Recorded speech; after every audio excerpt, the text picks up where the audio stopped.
আপনারা দেখতেই পাচ্ছেন যে আমার পাশে একটি পরিবার, যেই পরিবারের চাল চুলা বলতে কিছু নেই। এই যে একটা মুরব্বি, এই মুরব্বি একটা বাসার দারোয়ানি করে।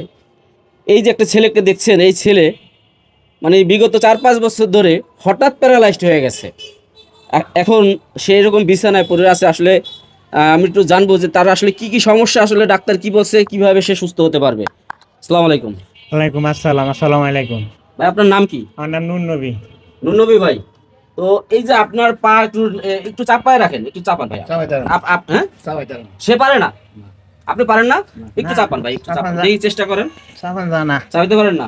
কাকা কাকা একটু চাপায় দেন, এই যে এইভাবে চাপায় দিতে মানে বাঞ্জে হাত হাত হাত হাত উস্কাইতে পারেন না, লাত্তে পারেন আপনি হাত উস্কাইতে পারেন না? একটু জাগান তো, উস্কান জানা। জাগাইতে পারেন না মানে এইভাবে ধরে যদি সাইডাতে পড়ে যাবো হ্যাঁ, দর্শক, মানে পড়ে যায়, মানে তার হাত একটা তো বল নাই। ঠিক আছে, এরকম পায়ের অবস্থাও তো ব্যথা পাবে আমি যদি ছেড়ে দিই। তো এই যে এই অবস্থা আপনার কেমনে হইলো ভাই? আজকে 5 বছর ধরে, আগে ভালোই ছিলাম, 5 বছর ধরে ওই ছোট ছিলাম, বয়স বেশি ছিল না। তারপরে পুষ্কনিতে পড়ে গেছি শীতের মধ্যে। পড়ে যাওয়ার পরে এখানে ইঞ্জেকশন সুইটি করার পরে এখানে রাখে না আবার ঢাকা নিয়ে আসে। ঢাকা হসপিটালে ছিলাম, সরকারি হসপিটালে ওরকম চিকিৎসা হয় না। আর টাকা পয়সা ওই সঙ্গে খুব অভাবে ছিলাম, খেতে পারতাম না, টাকা চিকিৎসা করতো কীভাবে।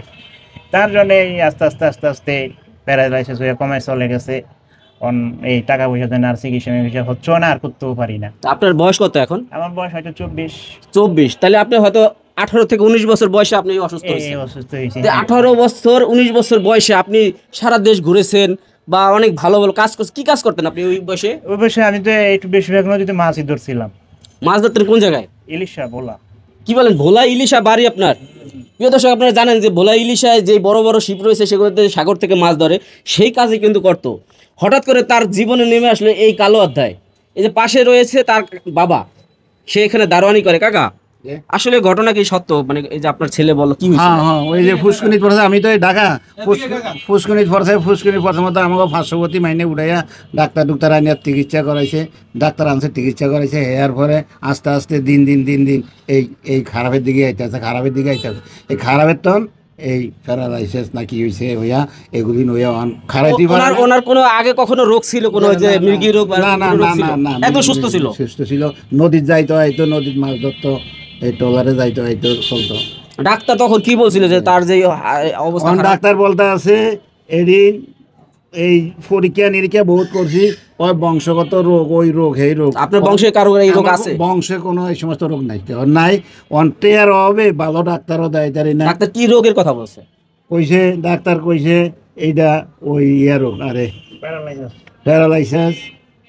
এই এরম হইয়া প্যারালাইজড তো হয়ে যায় যখন হাত পা নাড়াইতে না পারে। মানে এর আগে কোনো রোগ ছিল কি? না না, আগে কোনো রোগ ছিল না। আগে তো আল্লাহর মধ্যে আইসে গেছে, একলা রাখা আইসে গেছে। এখন তারা এই যে এখানে আছেন, আপনি এখানে এই যে ছোট্ট একটা কুঠিরের মধ্যে আছেন জি। ওরা নিয়ে, যে তো এখন ঢাকা কি চিকিৎসা করানোর জন্য আছেন? এই চিকিৎসা করাই, ওই যে ওষুধ বড়ি খাওয়াইতে আছে। দৈনিক 100 টাকার ওষুধ লাগে, দৈনিক 100 টাকার ওষুধ অফিসে খাওয়াইতে হয়।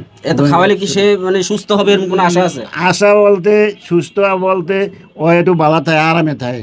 আর যদি না খাওয়াই ওষুধ তাহলে ওই ব্যথাও আছে। ব্যথা উঠে এখন ডাক্তার কি বলছে যে তার বড় চিকিৎসা করাইলে যে সে আবার আমাদের মতো সুস্থ থাকতে পারবে? অন্য কইছে যদি বাইরে ফাড়াইতেন পারেন, বাইরে ফাড়াইলে এই আল্লাহর মধ্যে হয় ভালো হইতো। কয় লাখ টাকা লাগবে বলছে? বাইরে ফাড়াইতে কত লাগে, ইন্ডিয়াতে যাইতে আইতে এরম মানে চিকিৎসা। আপনারা এখনো কুল কিনারা পাচ্ছেন না, জানেন না কিভাবে কি করা যায়। বলছে যে ইন্ডিয়া নিতে হবে। হ্যাঁ, ইন্ডিয়া নিলে ওই রোগটা ভালো হইতো। তো এই যে আপনার সন্তান কি এখন যে এইভাবে ধরে সব করার লাগে, উনি তো বাথরুমে যাইতে পারে না? না না না না, কিভাবে যায় সে? ওরে কোলো করে নিলে বয়া দিলে হ্যাঁ বয়া পায়খানা প্রস্রাব করে, আবার আমি আবার দয়া দেয়, আবার মানে আপনি পরিষ্কার করেন? সব আমি করতে হয়। দেখেন দর্শক, কতটা কষ্টের জীবন। যে আমরা যখন ছোট ছিলাম তখন বাবা মা আমাদের পরিষ্কার পরিচ্ছন্ন করছে, আমরা তখন বুঝতাম না। কিন্তু এরকম একটা যুবক, সেই যুবক আজকে এভাবে পড়ে রয়েছে।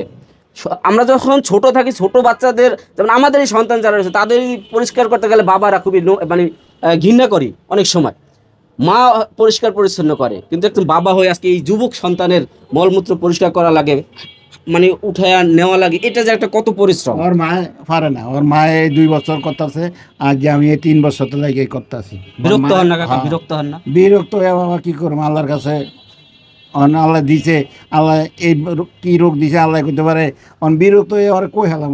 আমরা তো অনেক সময় সন্তানদের উপরে বিরক্ত হয়ে ভাবি যে অনেক কিছু হয়ে যাক। না, বিরক্ত আমি হই না, আমি আল্লাহরে ভাবিয়া কই আল্লাহ তুমি দিছ, তুমি জানো ওর কি রোগ হইছে, কি ইতন হইছে, এরকম আমি এই করতে আছি, বহুত কষ্ট। আপনি তো খুব মহৎ কাজ করতেছেন যে একটা সন্তান বাবা হয়ে সারা জীবন, মা 10 মাস 10 দিন গর্ভে রাখে, বাবা সারা জীবন সন্তানকে দেখাশোনা করে, তাও যখন সাবালেক না হয়, তো বিয়ে শাদী করানোর পর তারা আলাদা হয়ে যায়, কাজকর্ম করে খায়, কিন্তু এই সন্তানের তো সেই ভবিষ্যৎটা নাই। নাই নাই নাই।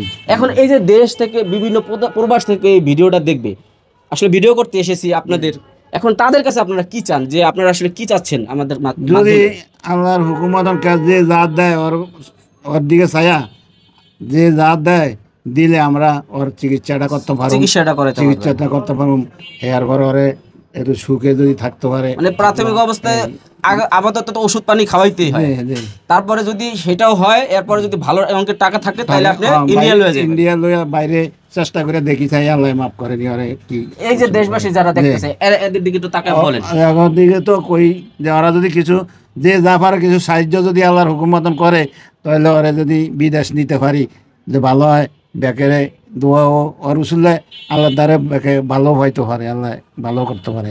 এই আপনারাও যে কষ্ট করতে আছেন আপনারাও একটু আল্লাহ। আচ্ছা যাই হোক প্রিয় দর্শক, বিষয় হচ্ছে গ্রামের মানুষ আসলে মানুষের কাছে অনেক সময় আমরা অনেকভাবে কান্নাকাটি করে চাই, কিন্তু কান্নাকাটি করে চাইলেও এটা তো বাবার আসলে চোখে পানি আসে না, বাবাদের কখনো চোখে পানি আসে না, হাজার পরিশ্রম করার পরও কিন্তু বাবাদের চোখে এক ফোঁটা পানি আসে না, কলিজাটা পুড়ে যাবে, তারপর বাবাদের চোখে পানি আসে না।